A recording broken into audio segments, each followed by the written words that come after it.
Hi welcome back ಎಲ್ರಿಗೂ ಮತ್ತೊಂದು ಹೊಸ ರೀಲ್ಗೆ. ಸೊ ಇವತ್ತಿನ ತೋಟದ್ದು ರೀಲಲ್ಲಿ ಏನು ತಿಳಿಸ್ಕೊಡ್ತಾ ಇದೆ ಅಂದರೆ ರೀಪ್ಲಾಂಟೇಷನ್ ಪ್ರೊಸೆಸ್ದು 5th ವೀಡಿಯೋ ಮೋಸ್ಟ್ಲಿ ಇದು.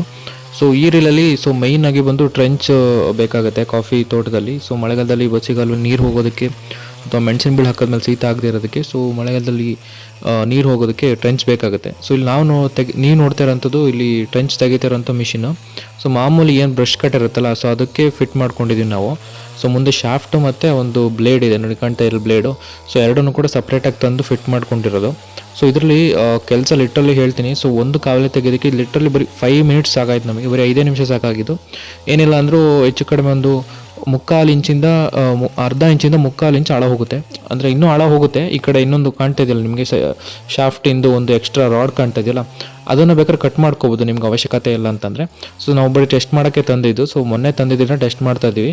ಸೊ ಲಿಟ್ರಲಿ ಬರೀ 5 ನಿಮಿಷ ಸಾಕಾಯ್ತು ನಮಗೆ ನೋಡಿ, ಅಲ್ಲಿಂದ ಇಲ್ಲಿ ಗಂಟ. ಸೊ ಒಂದು 10 ಅಡಿ ಉದ್ದ ಗುಂಡಿನ ಸೊ ಒಂದು ಮುಕ್ಕಾಲು ಇಂಚ್ ಆಳ ತೆಗೆಯೋಕ್ಕೆ ನಮಗೆ ಬರೀ ಒಂದು 5 ನಿಮಿಷ ಬೇಕಾಯ್ತು ಇದರಲ್ಲಿ ತೆಗೆದಿದ್ದಕ್ಕೆ. ನೋಡ್ತಾ ಇರಲ್ಲ. ಸೊ ತುಂಬ ಹೆಲ್ಪ್ ಆಗುತ್ತಿದ್ದು. ಸೊ ಯಾರಿಗಾದ್ರೂ ಬೇಕು ಅಂದರೆ ಲಾಸ್ಟಲ್ಲಿ ನಾನು ವೀಡಿಯೋಲಿ ನಂಬರ್ ಹಾಕಿರ್ತೀನಿ, ನಂಬರ್ ತೊಗೊಂಡು ಕಾಂಟ್ಯಾಕ್ಟ್ ಮಾಡಿ. ಸೊ ತುಮಕೂರು ಸಿರಾದವರು. ಸೊ ನಿಮಗೆ ಅವ್ರು ಬೇಕು ಅಂತಂದರೆ ಕೊರಿಯರ್ ಮಾಡಿ ಕಳಿಸ್ಕೊಡ್ತಾರೆ ನಿಮಗೆ. ಸೊ ಮುಂದೆ ನೀವು ಮಾಮೂಲಿ ಸ್ಟಿಲ್ ಮಿಷಿನ್ ಎಲ್ಲ ಆದರೆ ನಿಮಗೆ ಮುಂದೆ ಶಾಫ್ಟ್ ಹೋಲ್ ಬಂದು ನಿಮಗೆ 28 ಬೇಕಾಗುತ್ತೆ. ಸೊ ನಿಮ್ಮದು ಮಾಮೂಲಿ ಲೋಕಲ್ ಮಿಷಿನ್ ಎಲ್ಲ ಆದರೆ ಶಾಫ್ಟ್ ಹೋಲ್ ಬಂದು 26 ಆಗುತ್ತೆ. ಸೊ ಕಾಲ್ ಮಾಡಿ ಕೇಳ್ಕೊಳ್ಳಿ. ಸೊ ನಿಮ್ಗೆ ಯಾವ ಥರ ಬೇಕು ಹೇಗೆ ಅಂತ. ಸೊ ಬ್ಲೇಡ್ಗಳೇ ತುಂಬ ಶಾರ್ಪ್ ಇದೆ. ಸೊ ಸ್ವಲ್ಪ ಭಾರ ಆಗುತ್ತೆ ಅನ್ನೋದೊಂದು ಬಿಟ್ಟರೆ ಸೊ ಇಲ್ಲಿ ಡಿಸ್ಅಡ್ವಾಂಟೇಜ್ ಅನ್ನೋದು ಏನೂ ಇಲ್ಲ. ಚೂರು ಭಾರ ಆಗುತ್ತೆ, ಮುಂದೆ ಶಾಫ್ಟು ಒಂದು ಸ್ವಲ್ಪ ಭಾರ ಇದೆ. ಜೊತೆಗೆ ಬ್ಲೇಡು ಒಂದು 2 kg ಅಷ್ಟಿದೆ, ಸ್ವಲ್ಪ ಭಾರ ಆಗುತ್ತೆ. ಬಟ್ ನೀವು ಮಿಷಿನಲ್ಲಿ ಯೂಸ್ ಮಾಡ್ತಾ ಹೋದಾಗ ನಿಮಗೆ ಭಾರ ಅನ್ಸೋದಿಲ್ಲ, ಯಾಕಂದರೆ ನೆಲದಲ್ಲಿ ಇರುತ್ತಲ್ಲ, ನೆಲದ ಮೇಲೆ ಎಲ್ಲ ವೆಯ್ಟ್ ಬೀಳೋದಂದ್ರೆ ನಿಮಗೆ ಭಾರ ಅನ್ಸೋದಿಲ್ಲ, ಅದೇನು ತೊಂದರೆ ಇಲ್ಲ.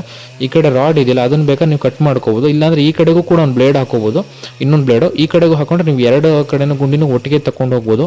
ಹಂಗೆ ಹಾಕಿದ್ರೆ ಏನಾಗುತ್ತೆ, ನಿಮಗೆ ಬ್ಲೇಡ್ ಆವಾಗ ಸಿಕ್ಕಾಪಟ್ಟೆ ಭಾರ ಆಗುತ್ತೆ, ಏನು ಗುಂಡಿ ತೆಗೆ ಅಂತ ಮಿಷಿನಿಗೆ ತುಂಬ ಲೋಡ್ ಕೊಟ್ಟಂಗೆ ಆಗುತ್ತೆ. ಸೊ ಈ ಮಿಷಿನ್ ಹಾಕೋದ್ರಿಂದ ಕ್ಲಚ್ ಪ್ಲೇಟ್ಗಳು ಸ್ವಲ್ಪ ಅಂದರೆ ಕ್ಲಚ್ ಸ್ವಲ್ಪ ಬೇಗ ಸವಿಯುತ್ತೆ, ಏನಕ್ಕೆ ಸ್ವಲ್ಪ ಪ್ರೆಷರ್ ಕೊಟ್ಟು ಹೊಡಿಬೇಕಾಗಿರೋದ್ರಿಂದ ಸೊ ಕ್ಲಚ್ಗಳು ಸ್ವಲ್ಪ ಬೇಗ ಸವಿಯುತ್ತವೆ. ಇಲ್ಲಿ ನೋಡ್ತಾ ಇದ್ದೀವಿ ಎಷ್ಟು ಆಳ ನೀಟಾಗಿ ಹೆಂಗೆ ಹೋಗಿದೆ. ಸೊ ಇಲ್ಲಿ ನಾವು ಗುದ್ಲಿ ಬೇಕು ಅಂತ ಅಂದ್ಕೊಂಡ್ವಿ, ಬೇರೆ ಇಲ್ಲೆಲ್ಲ ನೋಡಿದಾಗ ಗುದ್ಲಿಲಿ ಬರ್ತಾರೆ.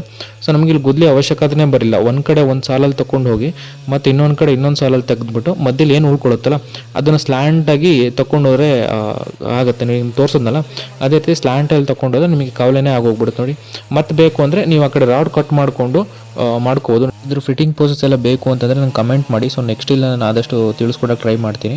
ಸೊ ಯಾರಿಗಾದ್ರು ಇದು ಬೇಕು ಅಂತಂದರೆ ನೋಡಿ ಇವ್ರ ಹತ್ರ ಸಿಗುತ್ತೆ, ಇಲ್ಲಿ ನಾನು ಬೋರ್ಡ್ ಹಾಕಿದ್ದೀನಿ, ಇವ್ರ ಹತ್ರ ಸಿಗುತ್ತೆ. ನಂಬರ್ ತೊಗೊಂಡು ಕಾಲ್ ಮಾಡಿ ಕೇಳ್ಕೊಳ್ಳಿ.